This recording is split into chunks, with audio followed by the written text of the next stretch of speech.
পেটাবে। বাবা নীলের জামা পরা সিভিক তুমি এত কেন লাফাচ্ছ? তোমার তো পেটানোর অধিকার নাই।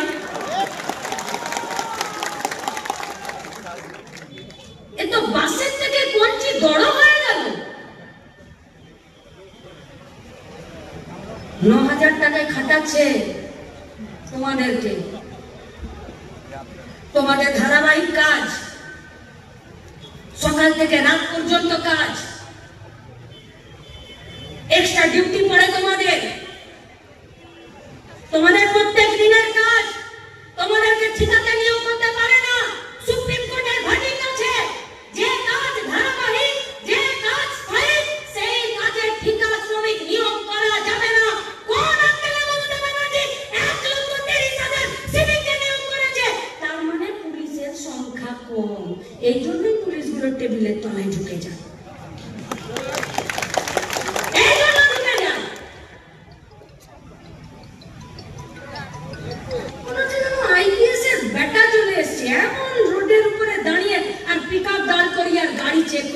তোমার অধিকার আছে তো গাড়ির পেপার চেক করা?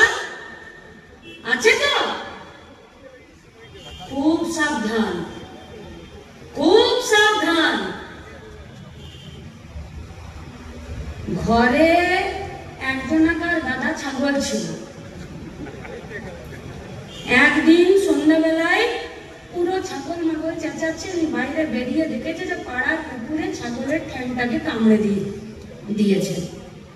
আর যার ছাগল সে কি কাঁদছে, সবাই মিলে সান্ত্বনা দিচ্ছে, বলছে ওগো ঠিক হয়ে যাবে, কিছু ব্যাপার না, ওগো ঠিক হয়ে যাবে, কিছু ব্যাপার না, আজকাল অনেক ডাক্তার বুদ্ধি ওষুধ আছে। বলছে দূর, কুকুরে কামড়ানো ছাগল না তো বলি হবে, না তো কেউ মাংস খাবে। শোনো ভাই, তোমাকে যতই বেলপাতা খাওয়া আর ঘাস খাওয়া, আসলে তোমাকে বেচবে বা বলি দেবে বলেই কাজ করাচ্ছে সরকার, তোমাকে ভালোবেসে খাওয়াচ্ছে না।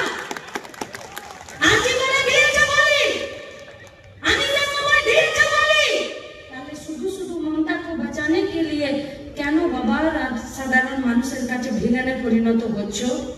শ্রীলঙ্কার মতন যেদিনকে দাওয়াই দেবে না, সেদিন পিঠ কিন্তু পুই মাচা হয়ে যাবে, সোজা হবে না, সোজা। লড়াইয়ের ময়দানে আসো, 26,000 টাকা বেতন দাবি করো, কাজের স্বীকৃতি দাবি করো, কাজের গ্যারান্টি দাবি করো, 7 বছর অব্দি কাজ ঠিক করো, কাজের পরে যাতে পেনশন পাও তার ব্যবস্থা করো।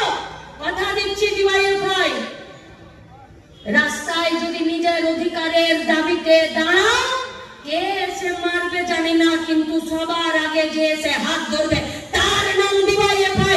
কিন্তু মানুষকে মারতে যদি লাঠি উঁচাও, আমরা খুব সাবধান করে দিচ্ছি সিভিকদেরকে যে খাঁটি বর্দীদের পিছন পিছন ঘুরে নিজেদের ভবিষ্যৎ খারাপ করো না। তোমরা ঠিকাতে আছো, ঠিকাতে আছো তোমরা।